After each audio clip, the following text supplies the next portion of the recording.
বাড়িতে গেস্ট আসলে বা বাচ্চাদের স্কুলের টিফিনের জন্য হোক এই নাস্তাটা কিন্তু দেওয়াই যেতে পারে। নাস্তাটা খেতেও যেমন সুন্দর, দেখতেও তেমন অসাধারণ।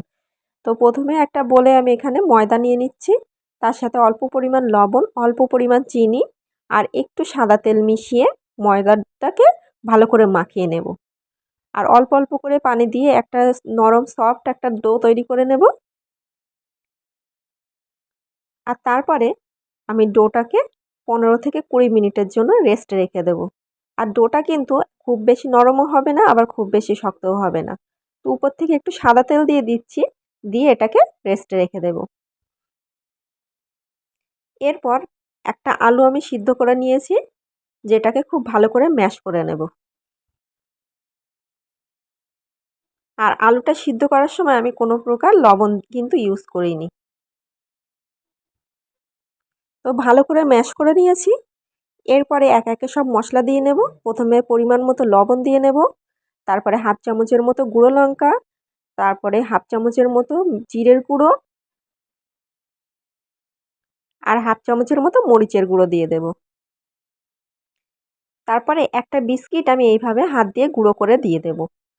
এটা কিন্তু আলুর যে নরম চটচটে একটা ভাব থাকে না, সেটা কিন্তু শুষে নেবে। তো ভালো করে এগুলোকে আমি একসাথে মাখিয়ে নেব। তারপরে আমি একটা পেঁয়াজ কুচি করে রেখেছিলাম, তো কুচি করা পেঁয়াজটাও আমি আলুর সাথে ভালো করে মেখে নেব।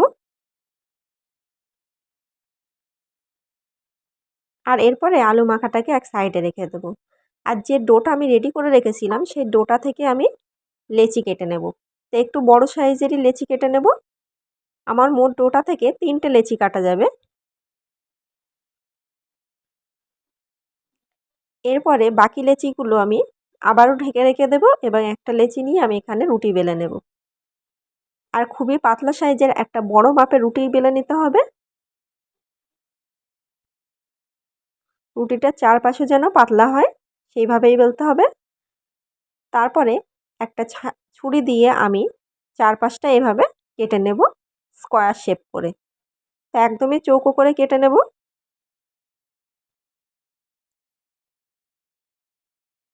এরপরে আলু মাখাগুলো আমি লম্বায় এভাবে পরপর দিয়ে দেব। তো আমি হাত দিয়ে একটু শেপ দিয়ে নিয়েছি লম্বা লম্বা করে। এরপরে পরপর 3টে আমার রুটিতে হয়েছে, আমি 3টে এইভাবে রেখে দেব। আর তারপর আবারও ছুরি দিয়ে আমি লম্বালম্বিভাবে রুটিটাকে কেটে নেব।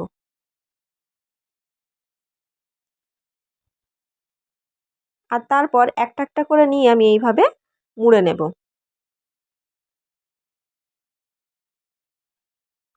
আর যখন লাস্ট ফোল্ড করার সময় আসবে, তখন কিন্তু হাত দিয়ে একটু জল দিয়ে নিতে হবে, না হলে কিন্তু তেলে দেওয়ার সাথে সাথে এটা খুলে যাবে। ব্যাস, আর এইভাবেই আমি সবগুলোও করে নেব। তো একটা হয়ে গেছে, দেখো একটা কীরকম হয়েছে। এরপরে সবগুলো রেডি করে নিয়ে তবেই আমি ভাজতে যাব। আর কড়াইতে তেল বসিয়ে দিয়েছি, তেলটা একটু ঠান্ডা থাকতে থাকতেই দিয়ে দিতে হবে। আর তারপর একটু টাইম নিয়ে ভাজতে হবে, এটা অল্প আঁচেই ভেজে নিতে হবে। আর যখন অপর পাশটা হয়ে যাবে, একটু ব্রাউন কালার মতো আসবে, তখনই কিন্তু উল্টে দিতে হবে, কাঁচা অবস্থায় উল্টোতে যাবেন না।